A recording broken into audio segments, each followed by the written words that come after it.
Good evening students. और उम्मीद करते हैं कि आप सभी स्वस्थ होंगे। तो आज मैं अपने इस एजुकेशनल ब्लॉग में आपको वायरस के बारे में बताने जा रहा हूं कि वायरस क्या होता है। आपको सबको पता होगा कि वायरस एक माइक्रोस्कोपिक ऑर्गेनिज्म है जो संक्रमण फैलाता है या इन्फेक्शन फैलाता है। तो वायरस के बारे में सारी चीज़ें आपको आज इस ब्लॉग के माध्यम से मैं दूंगा।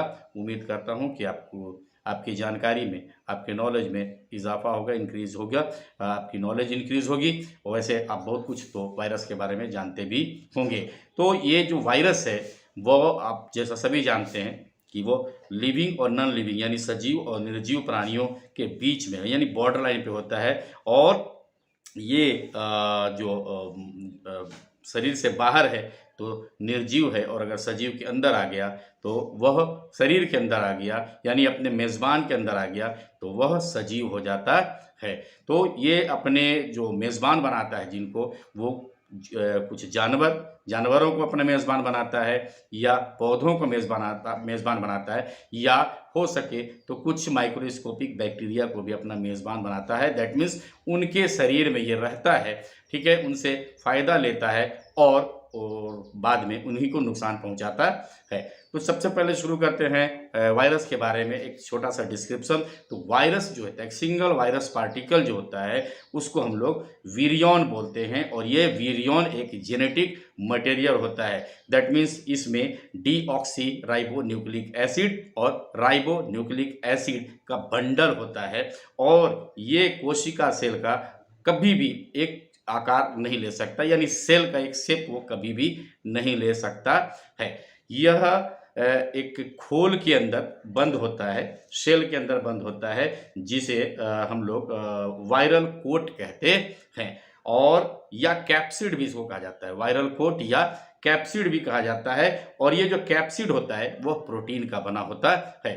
कुछ एक बैक्टीरियाज में ये कैप्सिड के अलावे एक और कवर होती है, ठीक है, जिसके अंदर वो अपने आप को प्रोटेक्ट करके रखता है, सुरक्षा करके रखता है, ठीक है, जिसे वायरल इन्वॉल्व भी बोलते हैं। तो वायरस जो है खुद से कोई काम नहीं कर सकता। जैसा आप सभी को पता है कि वायरस खुद से कोई काम नहीं कर सकता। इसके लिए एक मेज़बान की ज़रूरत पड़ती है, और वो मेज़बान जानवर हो सकता है, वो मेज़बान पौधा हो सकता है, वो मेज़बान माइक्रोस्कोपिक ऑर्गेनिजम्स भी हो सकते हैं। ये अपने मेज़बान से जो जिस पर ये निर्भर करता है, जिनके शरीर में ये घुसा होता है, जिनके शरीर में ये अपना निवास करता है, तो वहाँ पर ये उनसे जो ज़रूरी इंग्रेडिएंट्स होते हैं जीने के लिए, इसके लिए वो उनसे लेता रहता है, और ये ताकि जो प्रोटीन है उसको वो सिंथेसाइज कर सके, क्योंकि इसके अंदर अपने दम पर प्रोटीन को सिंथेसाइज करने की कोई भी क्षमता नहीं है।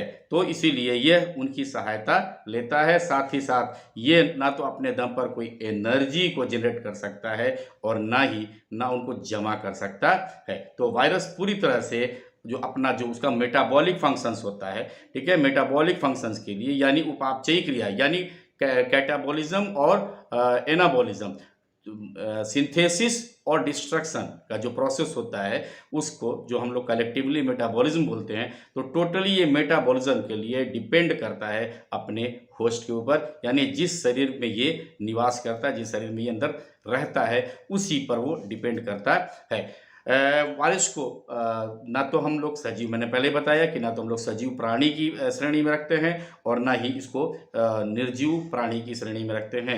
ये अगर शरीर से बाहर है तो ये निर्जीव है, लेकिन जैसे ही ये मेज़बान के शरीर में जाता है तो यह सजीव हो जाता है और काफ़ी उनको नुकसान भी पहुंचाता है। ये जो वायरस है यह, और इस वायरस के बारे में एक और भी खासियत है कि यह अपने होस्ट से बाहर हो करके, यानी अपने जो मेज़बान जिसके ऊपर रहता है, जिनके शरीर में ये, इनसे अगर वो बाहर चला जाए तो वह किसी भी प्रकार से प्रजनन नहीं कर सकता है। तो ये भी एक समस्या है इस वायरस के साथ। तो ये एक चीज़ है कि वायरस को ना तो हम लोग प्लांट किंगडम में रख सकते हैं, और ना ही एनिमल किंगडम में रखा जा सकता है। यहाँ तक कि इसको प्रोकैरियोट्स जो बैक्टीरिया होते हैं उनके ग्रुप में भी नहीं रखा जा सकता है।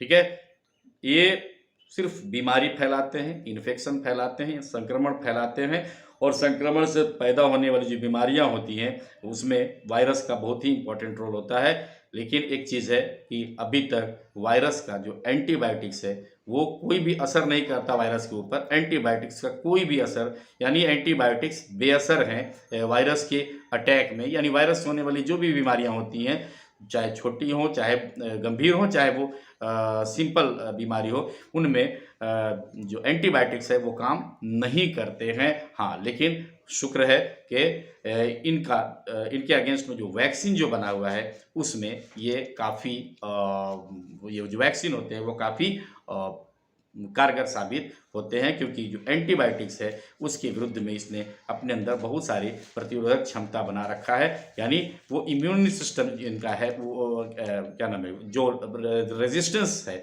लड़ने की जो क्षमता है वो काफ़ी है, इसीलिए एंटीबायोटिक्स का इनके ऊपर असर नहीं होता है। लेकिन जो वैक्सीन है उसका काफ़ी फ़ायदा होता है, और यही वजह है कि दुनिया में जो बहुत ही खतरनाक बीमारियां जो वायरस से जनरली हुआ करती हैं, ठीक है, हम वैक्सीन के माध्यम से यानी टीके के माध्यम से लगभग इस दुनिया से उनको, जो पुरानी बीमारियां थी उनको लगभग ख़त्म कर चुके हैं। उदाहरण के लिए आप देख सकते हैं तो चेचक एक ऐसी बीमारी थी जिसको लगभग इस दुनिया से ख़त्म किया जा चुका है। तो इस तरह से आज के इस व्लॉग में वायरस के बारे में मैंने आपको बताया, और अगले एपिसोड्स में फिर एजुकेशनल जो ब्लॉग होगा हमारा उसमें कुछ एक नई टॉपिक के साथ हम आपके सामने आएंगे बच्चों।